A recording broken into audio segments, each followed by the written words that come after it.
We like to believe that monsters live somewhere else, inside prison walls, in headlines, in stories we tell our children so we can sleep at night. And I want to start by asking you, genuinely, where do you think monsters live? Go on. Well, most people would say under the bed, in wardrobes, in people we read about but never expect to meet. Now, my career has taught me something far more uncomfortable. For nearly 3 decades working inside male prisons and acute psychiatric environments, I have met the people that society labels as monsters, murderers, rapists, arsonists. And just to be clear, this talk is not about excusing harm. It's about understanding how it's created so we can stop repeating it. Inside those prisons, I learned something about human behaviour that changed how I understood it forever. Monsters are not born, they are built. Long before someone commits harm, their brain has already been shaped by trauma, neglect, violence, and systems that fail to protect them. Neuroscience shows us the brain rewires itself based on experience.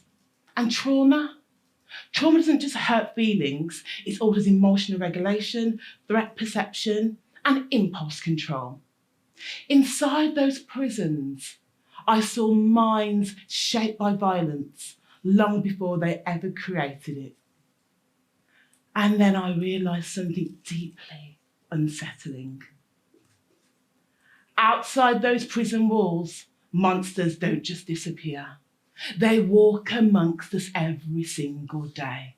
The gaslighting partner, the bullying boss, the shaming teacher, the colleague who humiliates you instead of helping. Not monsters by identity, but monsters by behaviour. Small moments, repeated, reinforced, quietly wired into somebody else's nervous system. And most of this doesn't look dramatic. It looks very ordinary. It looks like just a comment. It was only a joke. I didn't mean it like that. And I know this because I've lived the other side of that story. There once was a time when I was in a domestic violent relationship, one that nearly cost me my life more than once. I knew how to save others. I didn't yet know how to save myself. But one day, something made the decision to leave undeniable. I had a son. And I knew that I couldn't let him grow up thinking that this sort of behaviour was normal. So I left, bruised, breathless, but alive.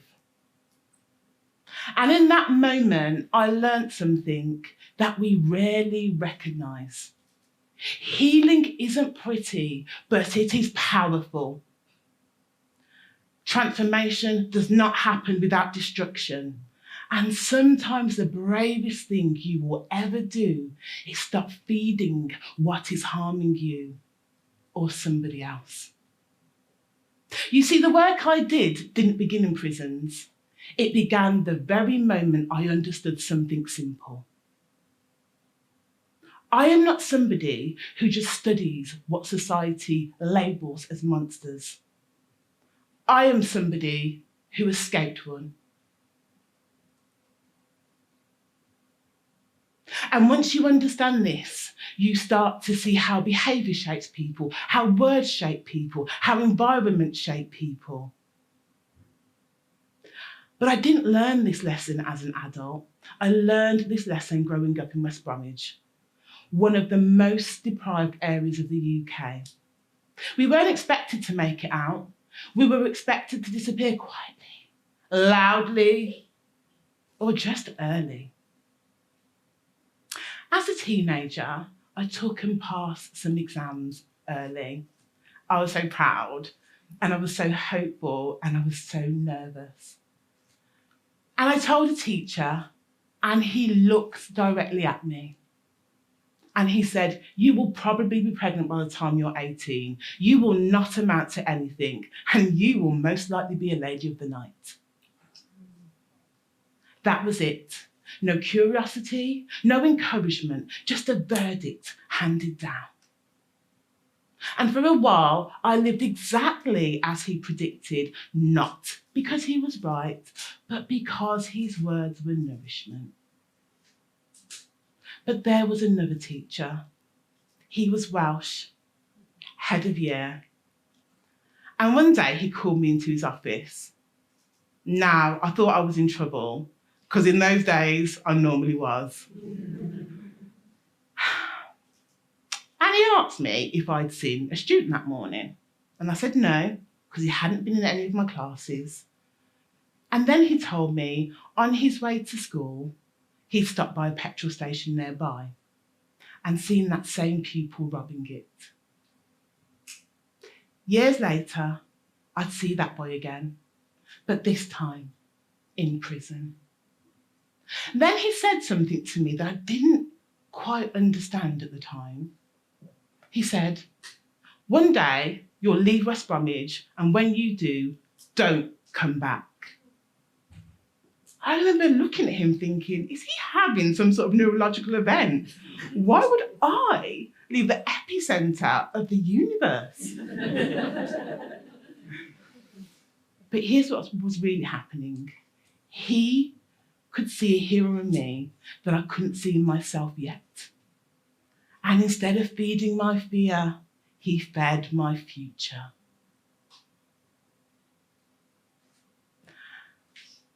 And in that moment, I realised something we rarely recognise. Words don't just describe reality, they create it. The mind does not just develop, it is fed. And what it's fed, it becomes.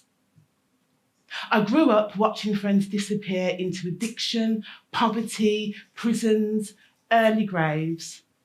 And one day, I found myself standing on the other side of a prison door, this time as a specialist psychiatric nurse. The gates clanged shut, and I saw a face I recognised, my childhood friend, the boy I went to school with, the boy who robbed a petrol station, now serving life for a gangland murder. Same postcode, same poverty line, same expectation of failure stamped across our lives. Yet there we were, him behind bars, and me holding the keys.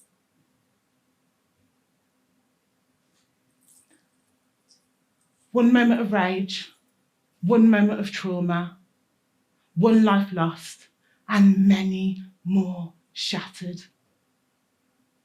And in that moment, the contrast hit me like a freight train. What his life could have been like if the hero in him had been nourished instead of the monster.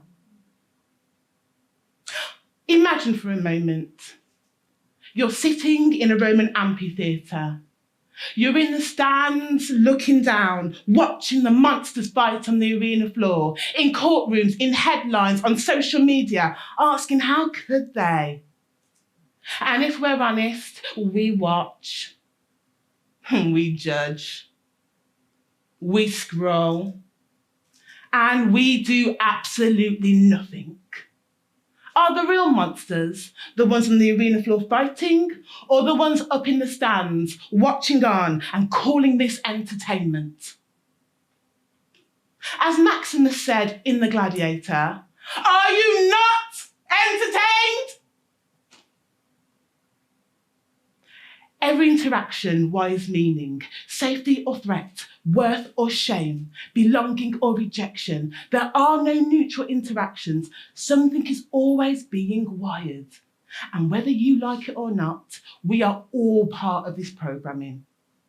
In England and Wales, nearly 3 in 10 people released from prison reoffend within a year. And it is not because they are beyond hope. It's because the same patterns keep being fed. But systems aren't the only influence. People are, which brings this uncomfortably close to home. You are the controller. Not all the time, not perfectly, but far more often than you realise. Through what you tolerate, through what you laugh at, through what you correct or don't, you have the power. We won't all work in prisons, but we are all shaping minds. Through our words, through our silences, our reactions, our cruelty, or our care. Sometimes it's in the smallest moments that we're coding somebody else's mind. The way you speak to a child when they get something wrong, do you label them as a problem or do you lead them forward? The way you respond to somebody who's struggling, do you shut them down or do you create safety? And the way you talk to yourself, do you criticise or do you correct? We don't know the full impact we have on others, but that doesn't mean it isn't happening. It means that influence is quiet, invisible, and powerful. And we can't save them all, but some of them we absolutely can. So this brings us back to my original question, not as a judgment, not as a challenge, but as an invitation. In somebody else's story, who did you nourish? The monster or the hero?